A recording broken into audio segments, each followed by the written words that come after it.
"Get the hell out of my office," Victoria Vance said.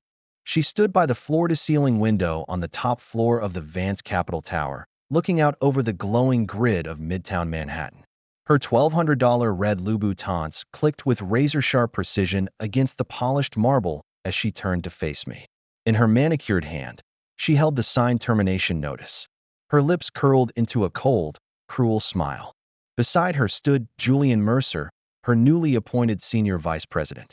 His Tom Ford suit was tailored to perfection, and behind his gold-rimmed glasses, his eyes shone with unfiltered triumph. He casually adjusted his cufflinks, taking in the scene like a man watching a long-awaited execution. The air in the executive boardroom had frozen solid. Half a dozen senior executives sat around the dark walnut table, their heads bowed, nobody daring to breathe, let alone speak. Victoria tossed the paper straight at my face. It brushed against my cheek and fluttered down onto the floor between my shoes. "Did you hear me, Elliot?" Victoria's voice was smooth, dripping with contempt. "As of this exact second, you have zero connection to Vance Capital. Your pathetic recommendations, your outdated experience, they are worth nothing here. Less than nothing." She turned her back on me, walking slowly toward her custom executive desk. "Security, escort him out. Make sure you check his personal belongings. We wouldn't want him walking off with proprietary files, though, given his level, I doubt he ever understood our confidential data anyway." Julian couldn't suppress his chuckle any longer. The sound was quiet, but in the dead silence of the room, it echoed like a gunshot. He stepped toward me, bending down slightly, so only the two of us could hear. "Don't take it personally, Elliot," he whispered. "You sat in this chair for 3 years. It's time for an upgrade. Victoria needs a real man who can fight alongside her in Wall Street's trenches, not a glorified house husband who brings her hangover tea." I bent down calmly and picked up the paper from the floor. The sheet felt weightless, but the words printed on it carried heavy malice. Termination of employment. Effective immediately, Mr. Elliot Morgan is relieved of all duties due to gross negligence and severe incompetence by order of the board of directors. I straightened up and looked at Victoria. She was still standing by the window, her silhouette rigid and distant. She wouldn't even turn around, as if glancing at me one more time would contaminate her eyes. Julian stepped back, putting on his polished corporate smile, though the mockery in his eyes overflowed. 2 uniformed security guards pushed through the glass double doors, positioning themselves on either side of me. "Mr. Morgan," the lead guard said quietly. "Please." I carefully folded the termination letter along its original crease and slipped it into the inside pocket of my suit jacket. Then, I reached into my other pocket and pulled out my phone. The screen lit up. A single draft text message was waiting. "Recipient, Joe." My thumb hovered right over the send button. Victoria must have sensed something. She spun around, her sharp blue eyes locking onto the phone in my hand. Her brow furrowed into a tight knot. "What are you doing now?" she demanded. "Elliot, stop making a fool of yourself. You think sending some dramatic message changes anything? Without Vance Capital, you are nobody." Julian's smirk faded slightly, replaced by a flicker of suspicion. "Elliot, prove you have some dignity left. Just walk away." The 2 security guards took another step closer, closing the distance. The tension in the room was pulled so tight it felt ready to snap. Every executive around the table held their breath, waiting for my inevitable breakdown. I looked at Victoria's face, a face defined by supreme arrogance and absolute finality. I looked at Julian's smug, opportunist grin.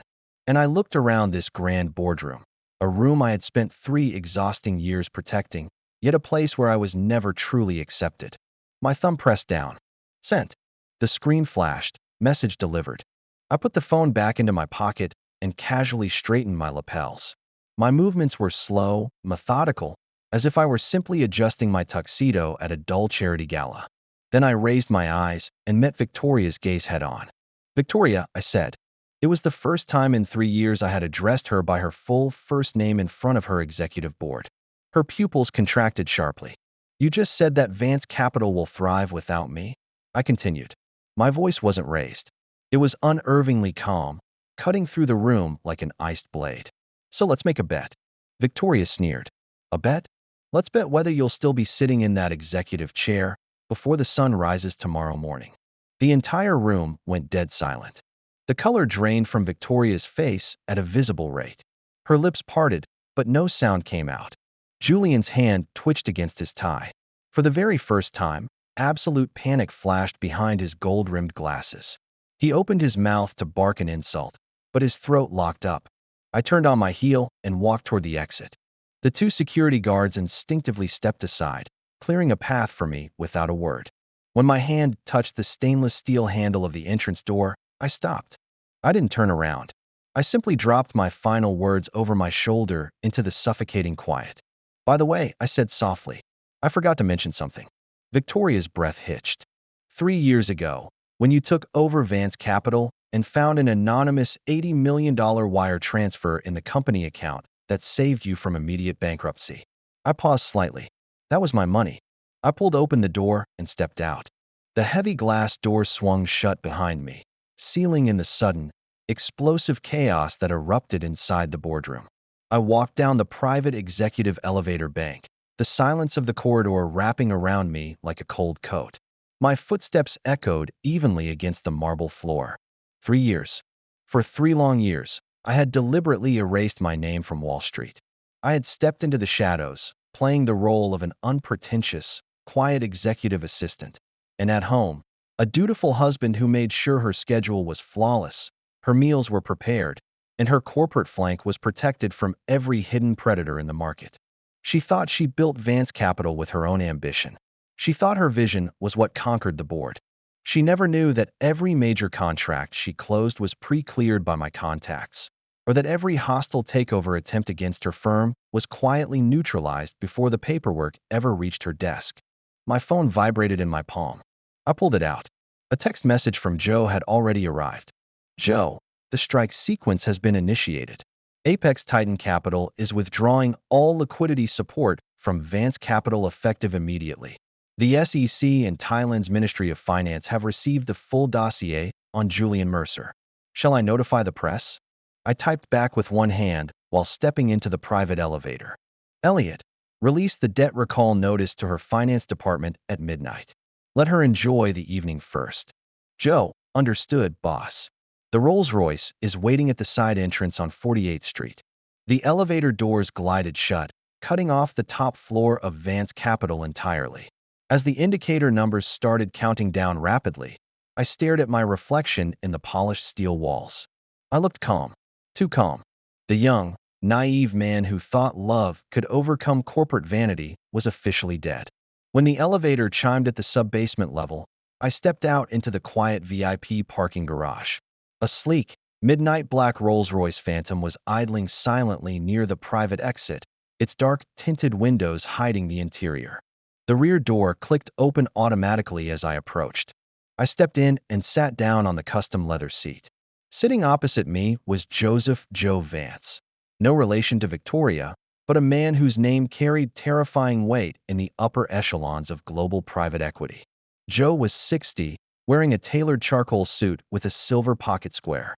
He held a crystal glass of bourbon in one hand, looking at me with a mixture of respect and faint sympathy. You held out longer than I thought you would, Elliot, Joe said, his voice deep and raspy. 3 years of playing the humble assistant to a woman who couldn't see gold if it hit her in the face. It's over now, I said, leaning back against the headrest. Joe smiled faintly, handing me a glass. So what's the first move? Vance Capital stock is going to take a hit the moment rumors leak tomorrow morning. But if we execute the immediate debt call, they won't even make it to the opening bell. I don't just want them broken financially, Joe, I said, taking a small sip of the amber liquid. Victoria needs to see every single lie she bought and to crumble right before her eyes. I want Julian Mercer's fake empire exposed, and I want her to realize who was actually holding up her sky. Joe chuckled, tapping his glass against mine. The dossier on Mercer is ugly.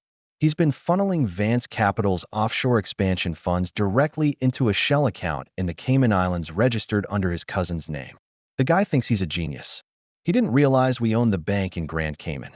He was sloppy because Victoria gave him blind trust, I replied cold-bloodedly. She wanted a Harvard-educated trophy executive to parade around Midtown. She got a con man instead. And the $80 million you gave her 3 years ago? Joe asked, his eyes narrowing slightly. Legally, It was structured as a convertible debt instrument under Apex Titan. With accrued interest and the default penalties triggered by your termination, Vance Capital owes us roughly $130 million. Cash, due on demand. Issue the demand letter, I said. Give her until tomorrow afternoon to produce the funds. She doesn't have 30 million in liquid reserves, let alone 130, Joe noted dryly. If we press the button, Vance Capital goes into involuntary Chapter 11 by end of week. Then let it burn, I said. Joe looked out the tinted window as the Phantom pulled out of the garage and glided onto the rainy streets of New York City. She's going to come looking for you, Elliot. Once the financial floor drops out from under her, she'll realize you were the only pillar left.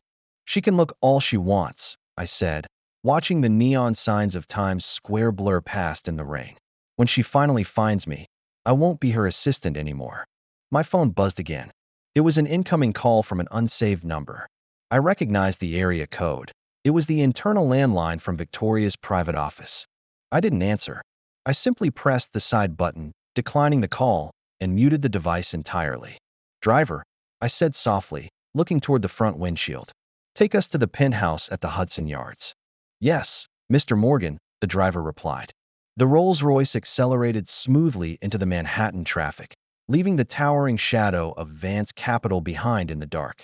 3 days before my termination, the quarterly strategic meeting at Vance Capital was already turning into a farce.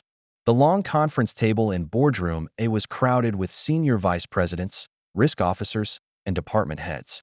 Cold steam rose from forgotten cups of Starbucks reserve coffee, and the room smelled of heavy cologne and fresh paper. On the massive digital display at the front of the room, a colorful PowerPoint deck flickered. The title slide read, Southeast Asian Financial Supply Chain Expansion, Project Vanguard. Julian Mercer stood by the podium, his jacket unbuttoned, gesturing with practiced elegance. To summarize, Julian said, his voice echoing with polished confidence, Vanguard Capital must capture this window of opportunity. Thailand is our gateway. By deploying $500 million in capital across key financial nodes and supply logistics in Bangkok over the next quarter, we secure a dominant market foothold. He clicked to the next slide, presenting a series of glowing line graphs. Our projected ROI within 36 months exceeds 30% annually. This isn't just growth, ladies and gentlemen. This is market dominance. Julian turned toward the head of the table, offering Victoria a humble, theatrical nod. And with your approval, Victoria, I am prepared to personally lead the execution team on the ground next month. Victoria sat in her high-backed leather chair at the head of the table. She wore a pristine ivory Chanel suit, her hair pinned up into a tight, commanding chignon. She tapped her Mont Blanc pen gently against her chin, examining the figures. What's our downside exposure? She asked, her tone crisp and demanding. Julian switched slides instantly, bringing up a complex table of risk matrices. Thoroughly mitigated. We used Meriwether Consulting for our boots-on-the-ground market research. Regulatory clearance, competitor analysis, tax structures. Everything has been vetted by top-tier legal teams. Victoria nodded slowly, an approving smile playing on her lips. Impressive work, Julian.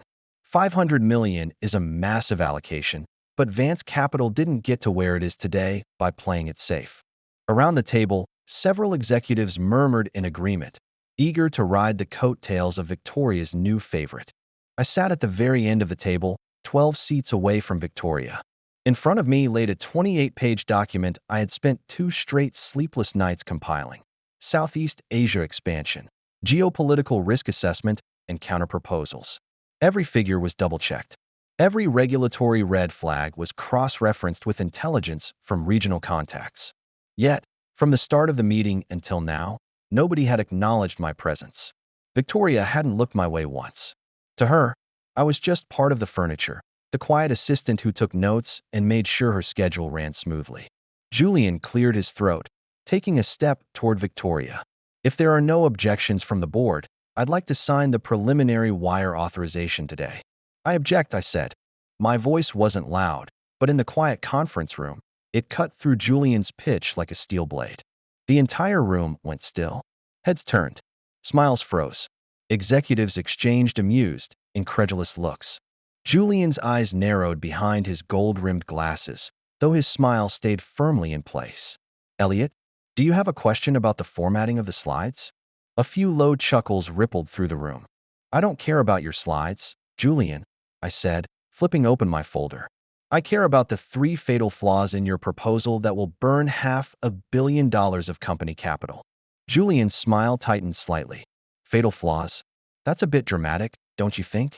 First, I said, looking straight at him, your primary data comes from Meriwether Consulting. Meriwether was fined by European regulators last autumn for falsifying cross-border trade metrics. Their credit rating was downgraded to C level 3 months ago. Their data isn't worth the paper it's printed on. Julian shifted his feet.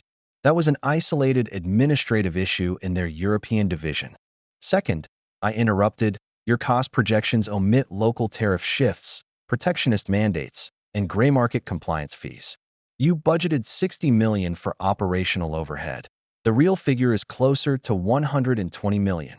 And third, I continued, raising my voice slightly to keep the room's attention, you chose Thailand as your operational hub. My sources confirm that a major political shift, a military-backed government transition, is scheduled to take place in Bangkok next month on the 15th. The room buzzed with sudden whispers. The incoming administration plans to enforce a strict regulatory audit on all foreign capital inflows, I said. If you wire $500 million into Bangkok right now, it won't buy market share. It will be frozen by the central bank before the wire even clears. I closed my folder with a firm, decisive click. Julian's face had flushed a deep, ugly red. He opened his mouth to dispute the claims, but he couldn't find an immediate counterargument, because every word I said was a hard, verifiable fact. Elliot. Victoria's voice sliced through the murmurs. Cold, sharp, completely devoid of warmth. She was glaring down the length of the table at me. This is an executive strategic session, not your creative writing club, she said, her voice dropping into a dangerous register. Political shifts? Secret regulatory audits? Where do you get this nonsense? It's not nonsense, Victoria, I replied calmly. It's verified intelligence. Verified by whom? She snapped, standing up. You're an executive assistant, Elliot. You order my lunches, manage my calendar, and handle administrative logistics. Julian's proposal was vetted by market risk, legal, and finance. She gestured dismissively toward my 28-page dossier. You compiled a report from unverified internet blogs, and you expect this board to take you seriously over Harvard-educated analysts? Victoria, look at the data. Shut up, Elliot, she commanded, her palms slamming against the mahogany table.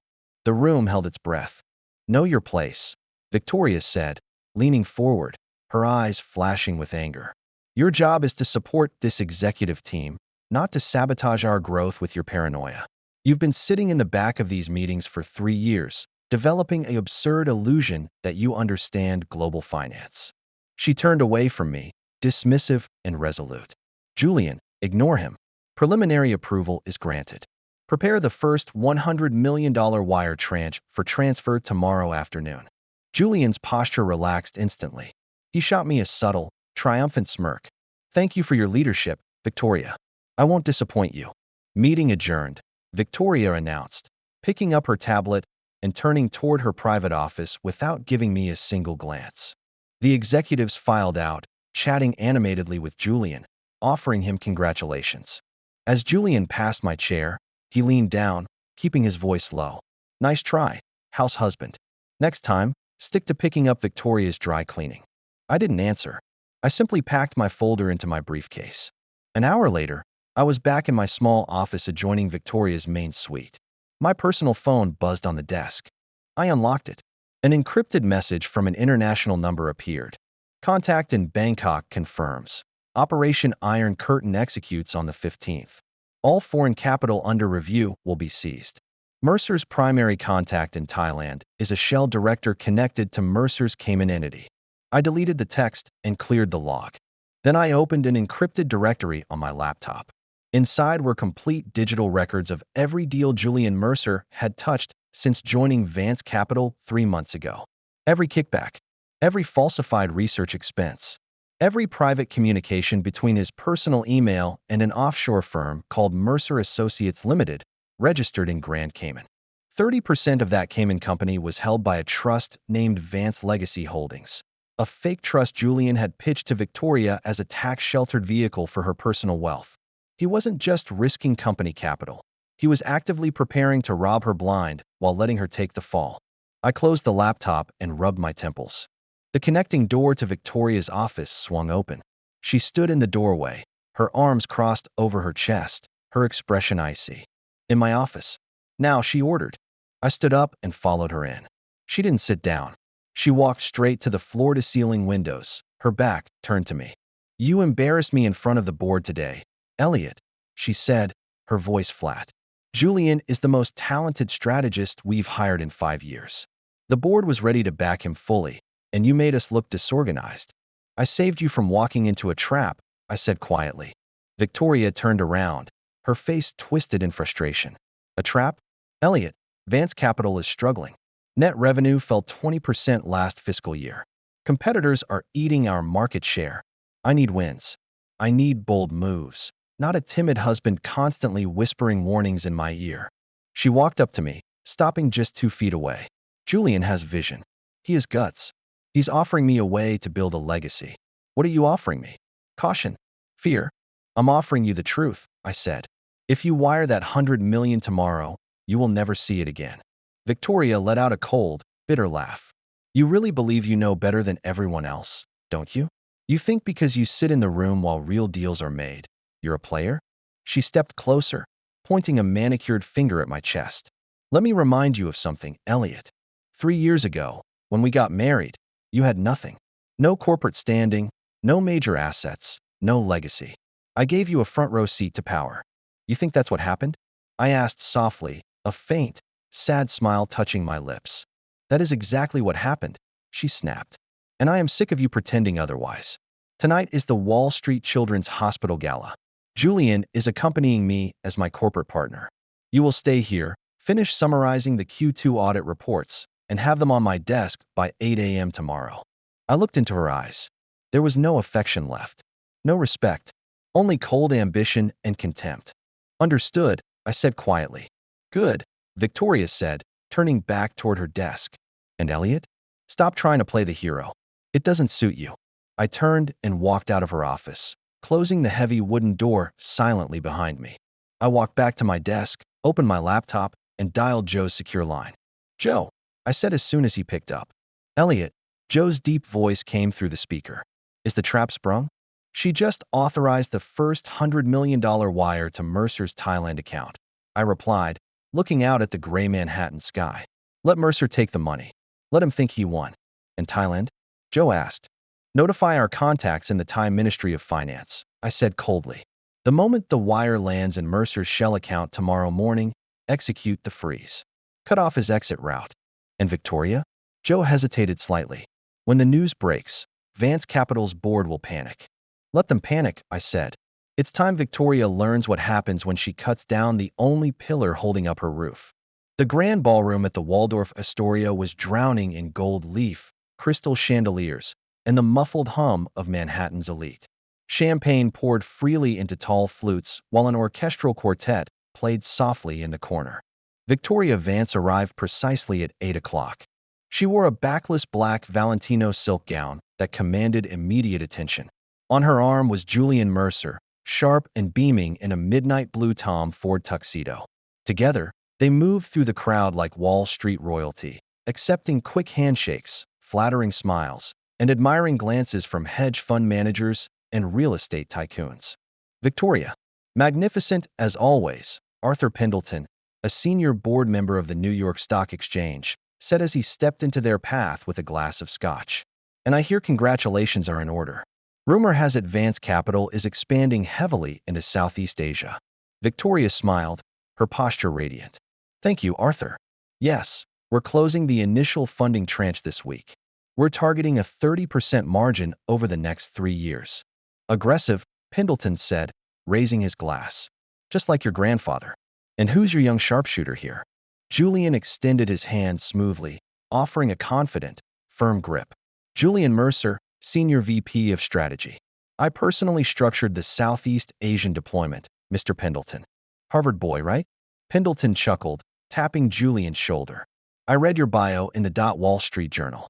Roundup last month. Sharp kid. Victoria, you picked a real contender this time.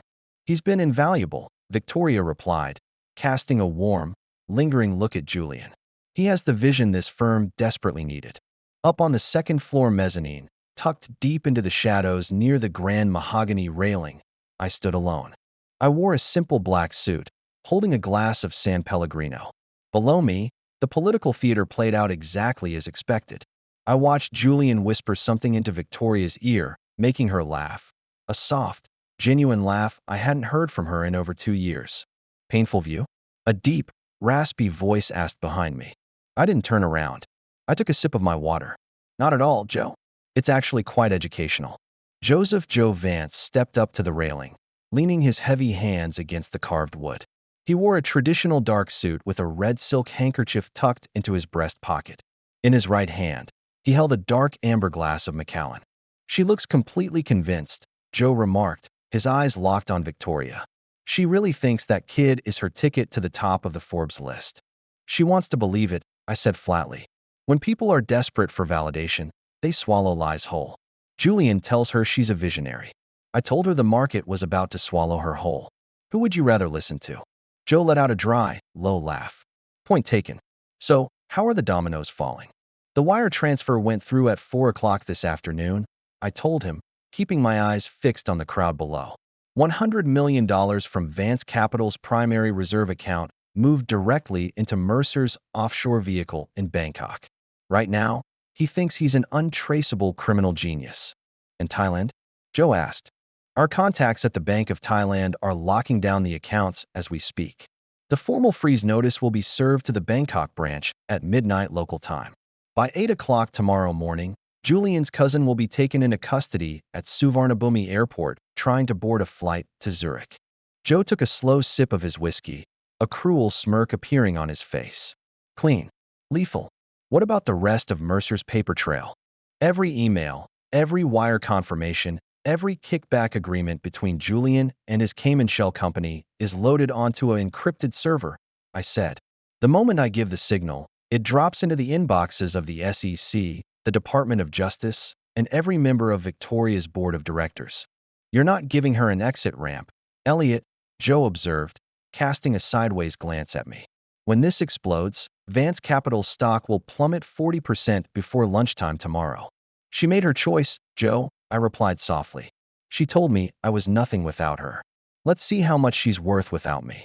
Down on the auction stage below, the evening's main event was beginning. The master of ceremonies tapped his microphone, signaling for silence across the ballroom. Ladies and gentlemen, the auctioneer announced cheerfully, our final piece for tonight's charity drive is a masterpiece by contemporary artist Jean-Michel Basquiat's estate, generously donated by the Vance Family Trust. Bidding starts at $500,000. $600,000. Victoria raised her paddle immediately, her voice echoing clearly over the murmurs. $700,000. A voice called out from the VIP table across the room. Victoria raised her paddle again without hesitation. $800,000. Beside her, Julian suddenly reached over, gently taking the auction paddle from her hand. He smiled at her, stepped slightly forward into the spotlight, and raised his voice. $1.2 million. Julian called out. Gasps rippled through the ballroom. The auctioneer's eyes widened. $1.2 million to the gentleman in the Tom Ford tuxedo. Going once, going twice. Sold. Applause erupted across the room. Julian turned to Victoria, holding out his hands in a grand gesture of tribute. This painting belongs to the woman who commands this city, Julian said, his voice carrying through the lavished room as nearby guests clapped. A personal gift from me to you, Victoria, to mark the beginning of our new empire. Victoria stared at him, momentarily stunned by the public display. Her cheeks flushed a subtle, elegant pink. She didn't reject the gesture. She didn't step back.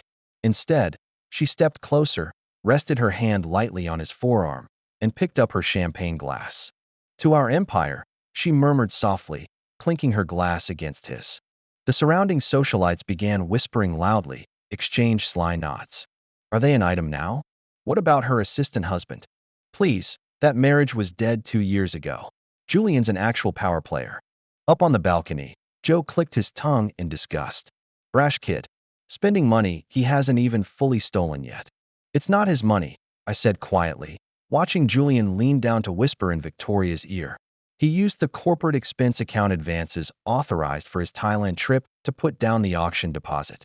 In 48 hours, the auction house will issue a fraud claim directly against Vance Capital. Joe shook his head. The arrogance is breathtaking. It's not arrogance, Joe. It's blind stupidity, I said, putting my empty glass down on a passing tray. He thinks he's playing chess. He doesn't even realize he's standing on the execution board. I turned away from the railing and straightened my cuffs. Leaving already? Joe asked. I need to go home, I said. Victoria will be back after midnight. She'll want her victory, and I intend to let her enjoy every single second of it, right up until the floor collapses. Joe watched me walk toward the exit elevator, a grim smile on his face. Good night, Elliot.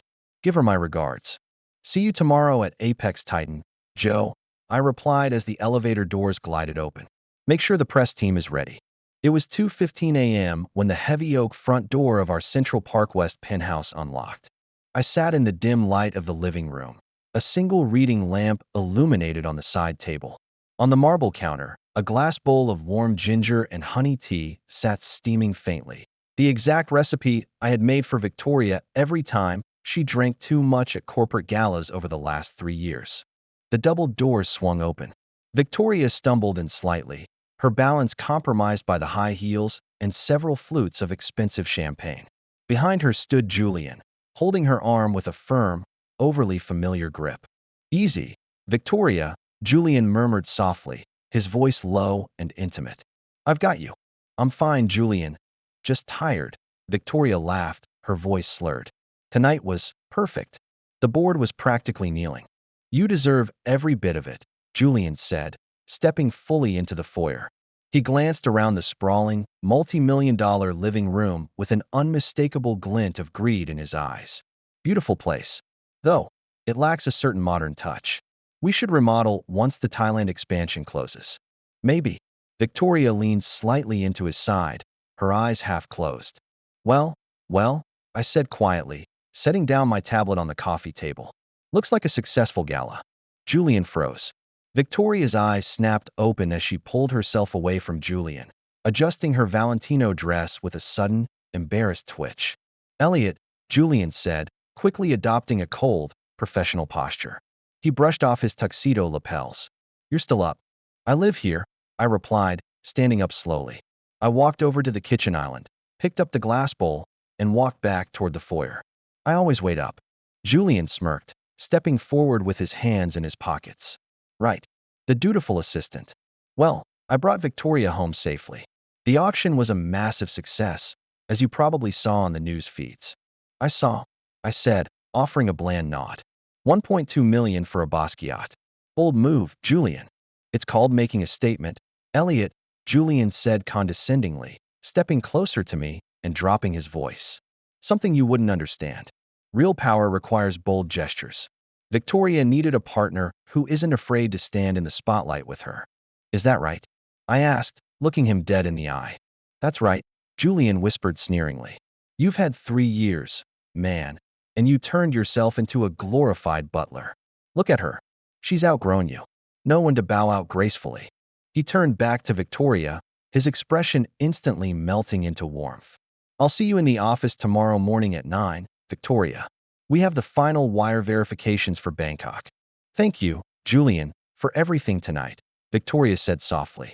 Julian shot me one last mocking look, turned on his heel, and let himself out. The heavy door clicked shut behind him. Silence settled over the penthouse like lead. I walked over and placed the bowl of tea on the glass table near the couch. Drink this. It'll help with the headache tomorrow. Victoria stared at the steaming tea, then looked up at me. Her face flushed red, not from alcohol, but from pure, unadulterated humiliation at having been caught in an intimate moment with another man. And as people like Victoria usually do when caught in a lie, she chose rage as her defense. She slammed her clutch purse onto the table. What was that tone, Elliot? What tone? I asked, keeping my voice level. That pathetic, passive-aggressive tone. She shouted, her voice echoing off the high ceilings. The way you looked at Julian. The way you spoke to him. You acted like a jealous, bitter child in front of my senior vice president. He's not just your VP. Victoria, I said quietly. He was holding your waist in our entryway. Because I was slipping on my heels. She yelled, stepping right into my space. God, you are unbearable. You sit here in your sweatpants, doing nothing, while I am out there dragging this company back to the top of Wall Street. Julian gave me a $1.2 million gift tonight to cement our market image, and you sit there judging us? I let out a soft, bitter laugh. A gift? Victoria, check the deposit memo on that auction house invoice tomorrow morning. He used Vance Capital's corporate travel advance to place the holding bid. Victoria snapped. Shut up. Just shut up. She raised her hand and violently swatted the bowl of ginger tea off the table. The glass shattered against the hardwood floor, sending hot liquid and shards flying across the rug. I am sick of your lies. She screamed, tears of rage brimming in her eyes. You undermine Julian because he is everything you will never be. He went to Harvard. He has vision. He builds strategies. What have you done for me in 3 years? Name one thing. I looked down at the shattered glass on the floor, then raised my eyes to hers. I gave you my life for 3 years, Victoria, I said, my voice dropping to a whisper. I handled every crisis you never even knew existed. I protected your flank while you played corporate queen. You did administrative chores. She spat out, her hands shaking with fury. You made schedules. You booked my flights. You made hangover tea. You think that makes you a partner? You think that makes you my equal? She took a deep, shuddering breath, her expression hardening into absolute disgust. Where were you 3 years ago when Vance Capital was bleeding money? She demanded. Where were you when the board threatened to oust me? You were nowhere. A mystery investor saved this firm with an $80 million cash injection, not you. You just showed up, took a salary, and dragged me down with your mediocrity. I looked at her face, the veins bulging slightly on her neck, her eyes filled with supreme contempt. Every remaining thread of affection, every memory of who I thought she was, severed instantly. You're right, I said. My voice was completely flat, empty. I was nowhere. Victoria sneered, thinking she had won. Finally, you admit it. I'm going to bed, I said, turning toward the guest room down the hall. Elliot, she called out behind me, her voice shrill. Don't you walk away from me. Tomorrow morning, you will apologize to Julian in front of the executive team. Or so help me God. I closed the guest room door behind me, locking out her voice entirely. At 6 a.m., the alarm on my phone buzzed softly. I dressed in a sharp, tailored gray suit, not the off-the-rack outfits I usually wore to blend in as her assistant, but a bespoke Seville rose suit I hadn't worn in 3 years. I walked into Victoria's private suite. She was awake, sitting at her vanity mirror applying her makeup, looking pale and hungover. When she saw me in the mirror, her eyes narrowed. What are you dressed up for? I'm resigning. Victoria, I said, placing a simple white envelope on her vanity desk. Effective immediately. Victoria paused her eyeliner brush. She turned around slowly, looking at me up and down. Then, a cold, mocking laugh escaped her lips. Resigning? She scoffed. Elliot, are you trying to play hardball now? Is this your grand, tragic exit? It's just a resignation, I said. No, it isn't, she snapped, standing up and snatching the envelope. She ripped it in half without reading it and threw the pieces into the wastebasket. You don't get to resign. That's too easy for you. What are you talking about? You embarrassed me yesterday at the meeting. You insulted my VP in my home last night, she said, her voice dropping into a razor-cold register. You don't walk out of here on your terms, Elliot. You walk out when I say so. And when you leave, I want everyone on Wall Street to know you were fired for gross incompetence. I stared at her, feeling a strange sense of profound clarity. You really want to do this? I'm doing it at the board meeting today, she said coldly, turning back to the mirror. Now get out of my sight. Security will collect your badge by noon. All right, I said softly. I turned and walked out of the penthouse, leaving the door wide open behind me. I took the private elevator down to the sub-basement garage. The air was cool and crisp. As I stepped out onto the concrete pavement, a black Rolls-Royce Phantom pulled up silently, stopping right in front of me. The rear door glided open. Joe Vance sat inside, holding a tablet displaying real-time financial markets. It's 7:30 a.m., Elliot, Joe said, looking up with a razor-sharp smile. The Thai Ministry of Finance just issued the formal seizure order. Julian Mercer's Bangkok accounts are frozen. The press release hits the Bloomberg terminal in 10 minutes. I stepped into the car and closed the door. An Apex Titan? I asked, leaning back against the leather. Our legal team is standing by, Joe said, handing me a stylus. The moment Vance Capital opens for trading at 9:30 a.m., we issue the immediate demand for the $130 million in defaulted debt. They have zero liquid capital left. I took the stylus and signed my authorization on the screen. Elliot Morgan. Driver, I said quietly, looking out at the morning sun hitting the Manhattan sky. Take us to the top floor of Apex Titan Capital. At 9:15 a.m., the executive boardroom at Vance Capital was filled with tense energy. Victoria sat at the head of the table in a sharp navy suit, holding a porcelain mug of dark espresso. Julian Mercer sat to her right, his laptop open, typing rapidly while whispering confidently to the CFO, David Sterling. The Thailand expansion metrics look solid, Julian said smoothly, sliding a printed sheet across the table to Victoria. The first $100 million wire landed in our Southeast Asian holding account at midnight local time. By noon, we'll sign the preliminary agreement with the local logistics group. Victoria took a sip of her coffee, her expression relaxed and triumphant. Excellent work, Julian. David, make sure our PR team blasts the wire release across Reuters and the Wall Street Journal. Before the opening bell, David Sterling, a pale man in his 50s, nodded nervously. I've already drafted the release, Victoria. But are we completely sure about the regulatory clearances in Bangkok? I tried reaching our compliance liaison there an hour ago, and his line went straight to voicemail. Julian waved his hand dismissively. Local time in Bangkok is past 8 p.m., David. They're off the clock. Don't worry so much. Just then, the glass double doors of the boardroom were pushed open. David's junior analyst burst into the room, his face completely devoid of color. He was holding a stack of freshly printed financial alerts, his hands shaking so violently the paper rattled. Victoria, Mr. Mercer. The analyst gasped, breathless. You need to look at the Bloomberg terminal right now. Victoria's brow furrowed in annoyance. Calm down, Mark. What is it? The Thai Ministry of Finance. Mark practically shouted, rushing over to hit the remote control for the main boardroom wall display. They just held an emergency press conference in Bangkok. The massive screen flickered to life. A live news broadcast from CNBC International filled the room. Breaking news. Thai Central Bank seizes $100 million in suspected money laundering operation involving New York-based Vance Capital. Local operative arrested at Bangkok airport. The entire boardroom went dead silent. Victoria's coffee mug froze halfway to her lips. What is that? The news anchor's voice echoed sharply through the room. Thai authorities report that a $100 million wire received from Vance Capital earlier today has been frozen under emergency anti-corruption laws. The funds were traced directly to a shell corporation, Mercer Associates Limited, registered in Grand Cayman. Local operative Marcus Mercer, cousin of Vance Capital Senior VP Julian Mercer, was taken into custody at Suvarnabhumi Airport while attempting to board a private flight to Zurich with $2 million in cash. Every single head in the room snapped toward Julian.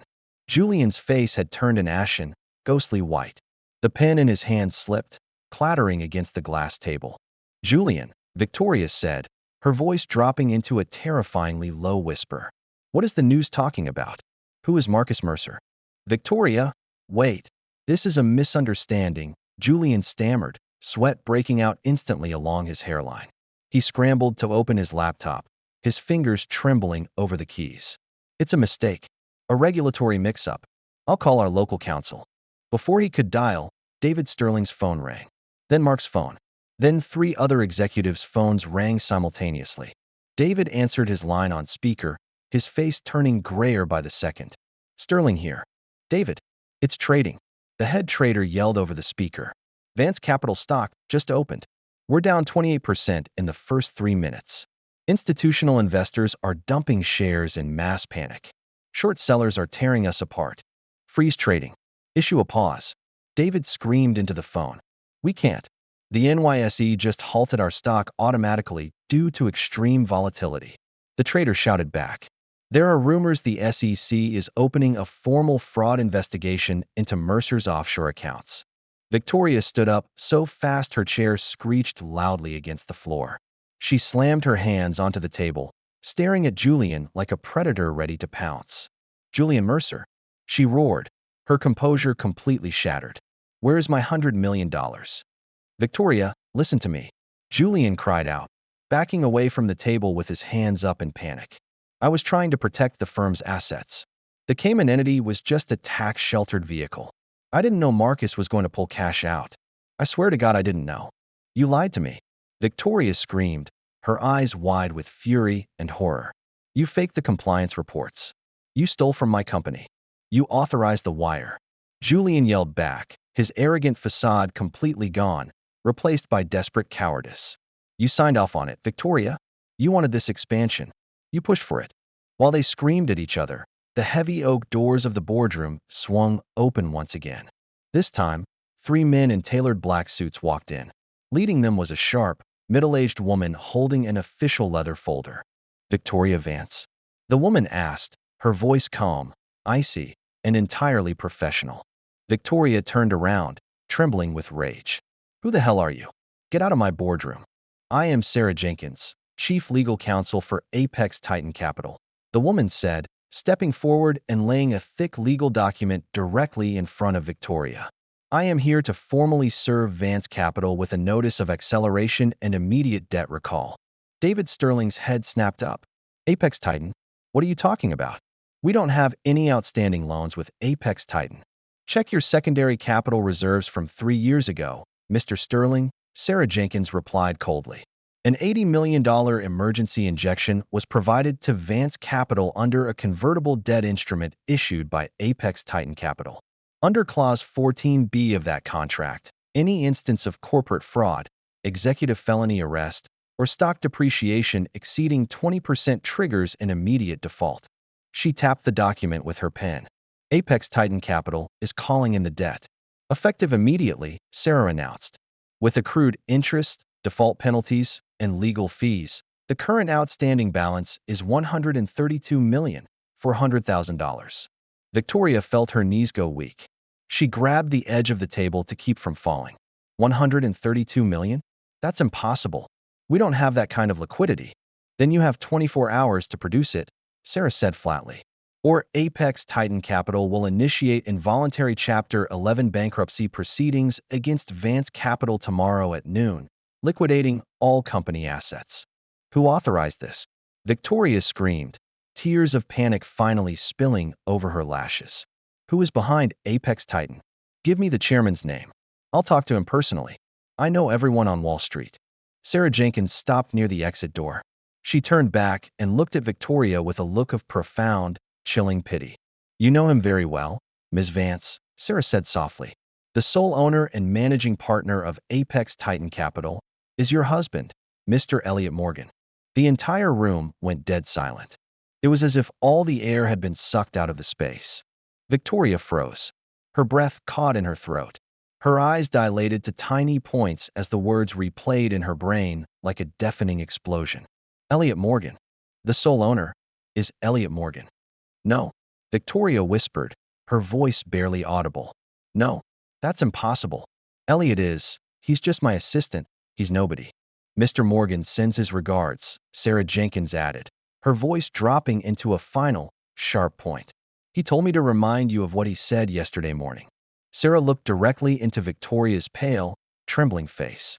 "Let's bet whether you'll still be sitting in that executive chair before the sun rises tomorrow morning." Sarah turned and walked out, leaving the boardroom in absolute, unrecoverable ruin.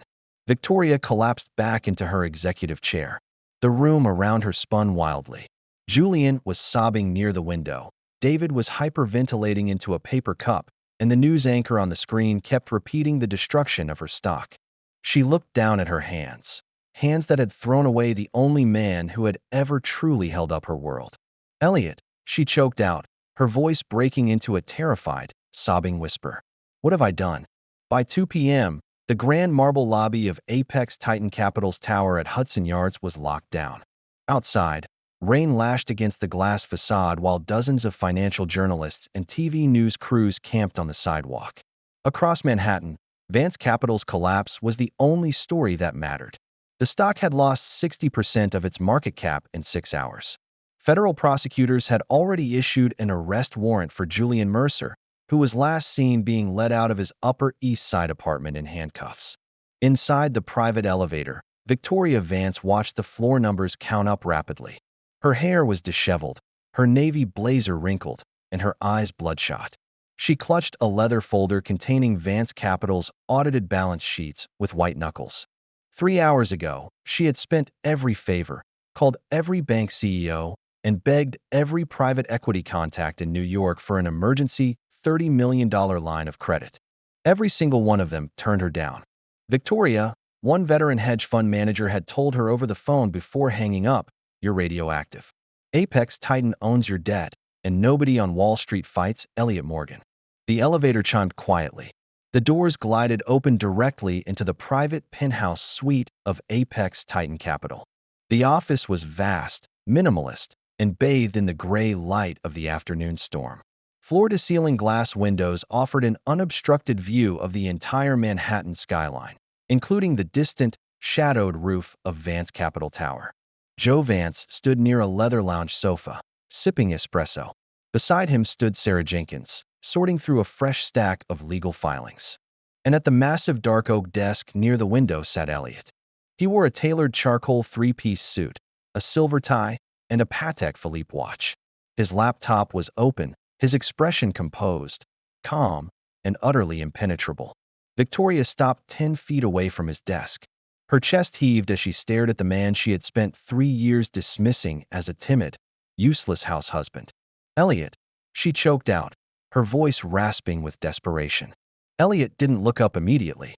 He typed a final command into his terminal, closed the laptop screen with a soft click, and slowly leaned back in his leather chair. "Ms. Vance," Elliot said.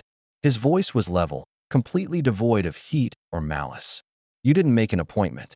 Victoria swallowed hard, taking 2 steps closer. "Elliot, please. Stop this. Tell your lawyers to withdraw the debt recall. We can talk about this like adults." Joe Vance let out a low, mocking laugh from the sofa. "Talk like adults? Victoria, 3 hours ago you were telling the press that your assistant was responsible for administrative oversight failures. You're still trying to blame him." Victoria ignored Joe, keeping her bloodshot eyes locked entirely on Elliot. "I didn't know, Elliot," she cried out, her tears finally breaking through her makeup. "I swear to God I didn't know Apex Titan was yours. I didn't know you were the one who put $80 million into my company 3 years ago. Does it matter?" Elliot asked softly, resting his hands on the mahogany desk.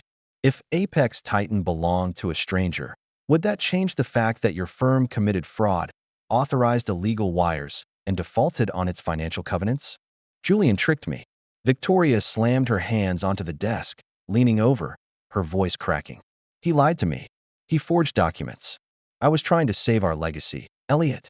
I was trying to build something massive for us." "For us?" Elliot raised an eyebrow slightly. "Last night in our foyer, while Julian was holding your waist, you told me I was mediocrity dragging you down.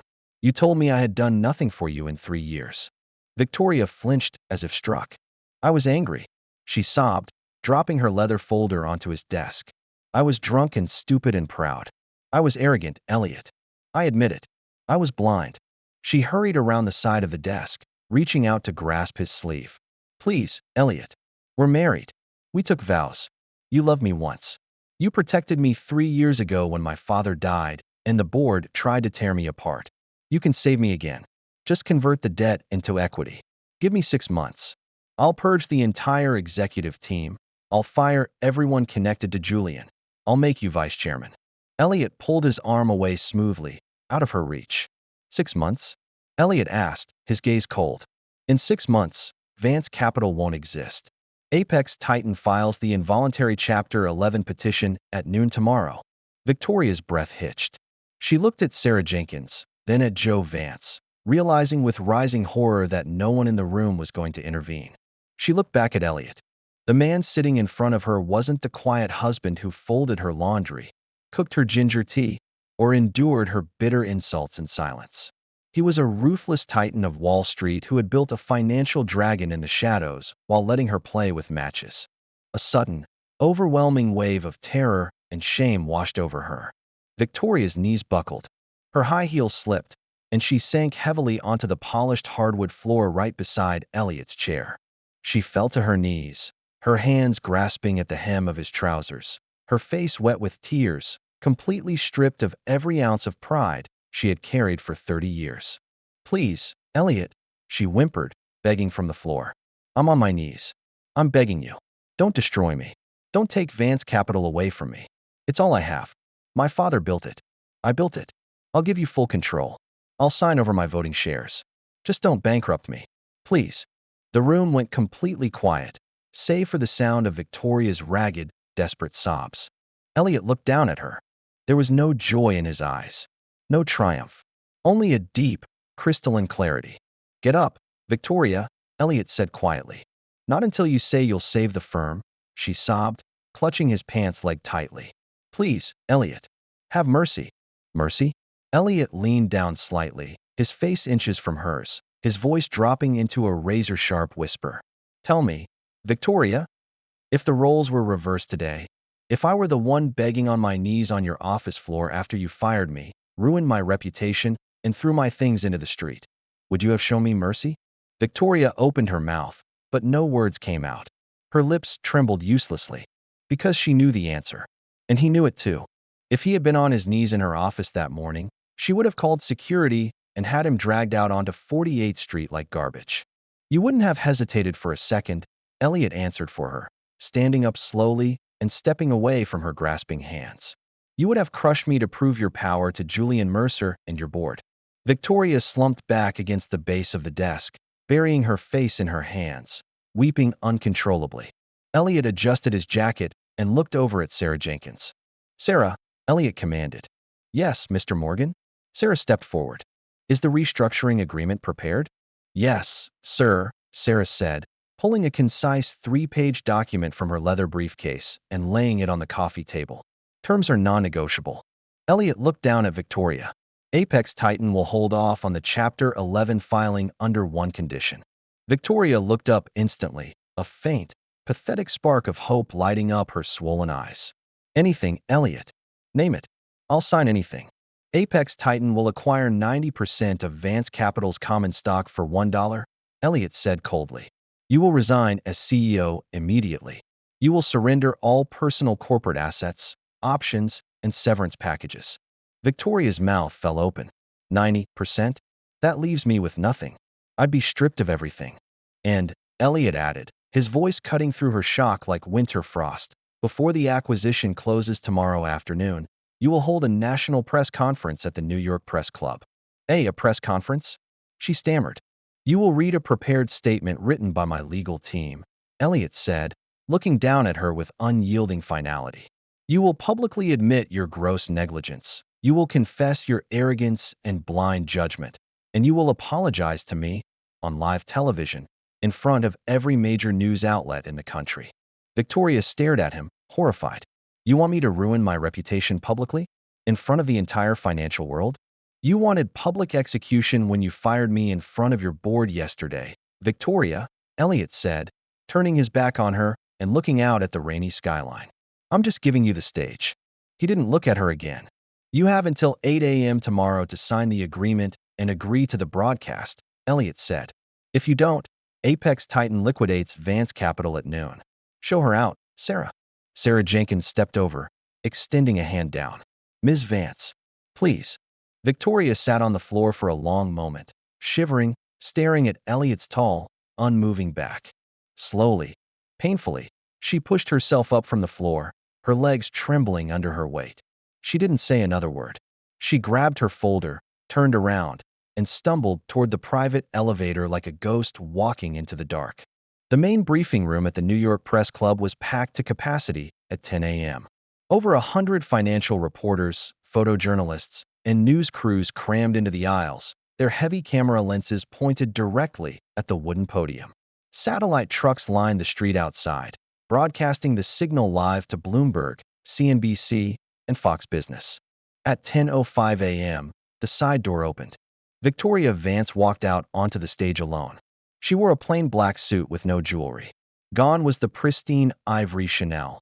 Gone was the tailored posture. And gone was the sharp, commanding aura that had defined her on Wall Street for a decade. She looked hollow, her skin pale and drawn, dark circles lingering beneath her hollow eyes.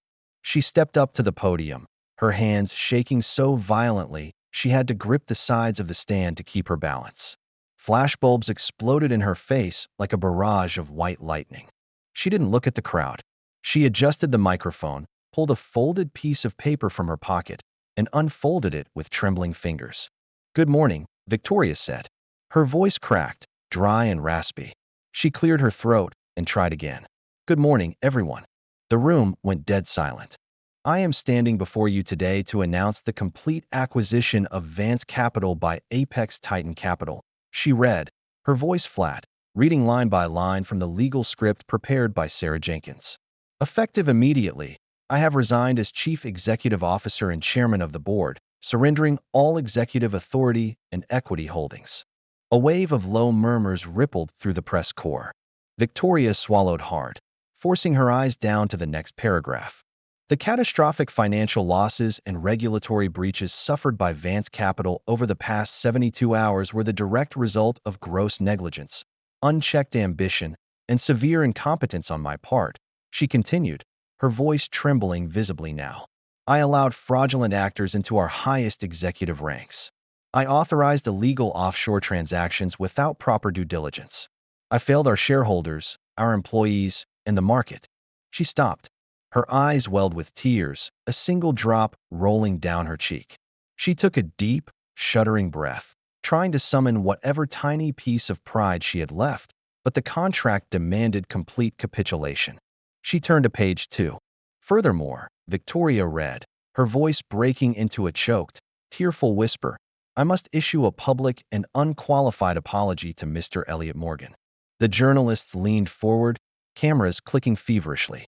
"For 3 years, Mr. Morgan served this firm and served me with absolute dedication, brilliant strategic foresight, and unwavering loyalty," Victoria said, her tears dripping onto the paper in her hands. "In my arrogance, my vanity, and my blind ambition, I dismissed his warnings. I humiliated him publicly. I fired him without cause, blaming him for my own monumental failures." She looked up from the paper for the very first time, staring directly into the glare of the main live broadcast camera. "Elliot," she whispered, her voice carrying across the national airwaves. "I was wrong. I was blind. I destroyed everything you built to protect me, and I am so sorry." She couldn't finish the rest of the text. She abruptly folded the paper, dropped it onto the podium, turned on her heel, and hurried off the stage into the backstage corridor, ducking her head as the room erupted into a chaos of shouted questions and flashing lights. At the exact same moment, across the street from the press club, a sleek midnight black Rolls-Royce Phantom was parked quietly at the curb. Inside the rear passenger compartment, I sat watching the small leather-bound tablet mounted on the seatback. On the screen, Victoria's tear-streaked face faded as the news broadcast cut back to the studio anchors analyzing the historic surrender. "Cold," Joe Vance remarked from the seat beside me, turning off his own tablet screen. She completely dismantled her own legacy in front of 20 million viewers. Wall Street will never take her phone call again. "She made her choice, Joe," I said, looking out the tinted window. "What happens to Vance Capital now?" Joe asked. "Apex Titan absorbs its core profitable assets," I replied, adjusting my cuffs. "We liquidate the toxic real estate liabilities, pay off the secured creditors, and fire the remaining corrupt board members. By next month, the brand name Vance Capital will be retired permanently." Joe nodded approvingly, raising a thermos of fresh coffee. "And Julian Mercer?" "His arraignment was set for 2 o'clock this afternoon," I said flatly. "Federal prosecutors added wire fraud, tax evasion, and corporate espionage to his indictment. He's looking at 20 years in a federal penitentiary." Joe leaned back, chuckling softly. "Clean sweep, Elliot. So where to now? You own half of Midtown. Apex Titan's assets just crossed $12 billion, and your name is the most feared phrase on the street." "I'm done with New York for a while," I said, looking toward the front windshield. The European markets are opening up opportunities in London and Zurich. It's time to build something new. Fair enough, Joe smiled, taking a sip of his coffee. I'll handle the asset integration here. Just then, the rear door of the building across the street opened. Victoria emerged from the side exit of the press club, accompanied by a single security guard trying to keep two aggressive paparazzi back. She looked small, defeated, and entirely alone as she pulled her coat tightly around her shoulders against the cool New York wind. As she stepped toward the curb to hail the yellow taxi, her eyes happened to sweep across the street. She spotted the black Rolls-Royce. Through the heavy tint of the rear window, she couldn't see my face clearly, but she knew it was me. She froze on the sidewalk, the wind whipping her hair across her face. Her swollen, red eyes locked onto the rear compartment of the vehicle. She took a slow, hesitant step toward the street, her lips moving, silently whispering my name. Her hand reached out slightly into the air, as if begging for one last second, one last word, one last chance to undo the past 3 years. I looked at her through the glass. My heart didn't race. My hands didn't shake. I felt no burning anger, no lingering bitterness, and no satisfaction. There was only a vast, tranquil silence. I didn't roll down the window. I didn't offer a nod. I simply averted my eyes and looked straight ahead. "Driver," I said softly. "Yes, Mr. Morgan?" "JFK Airport. Private Terminal 4. Right away, sir." The heavy V12 engine purred silently to life. The Rolls-Royce pulled away from the curb smoothly, accelerating into the flowing Manhattan traffic, gliding past the yellow cab, past the towering skyscrapers, and leaving Victoria Vance standing alone in the cold rain of the city she had lost.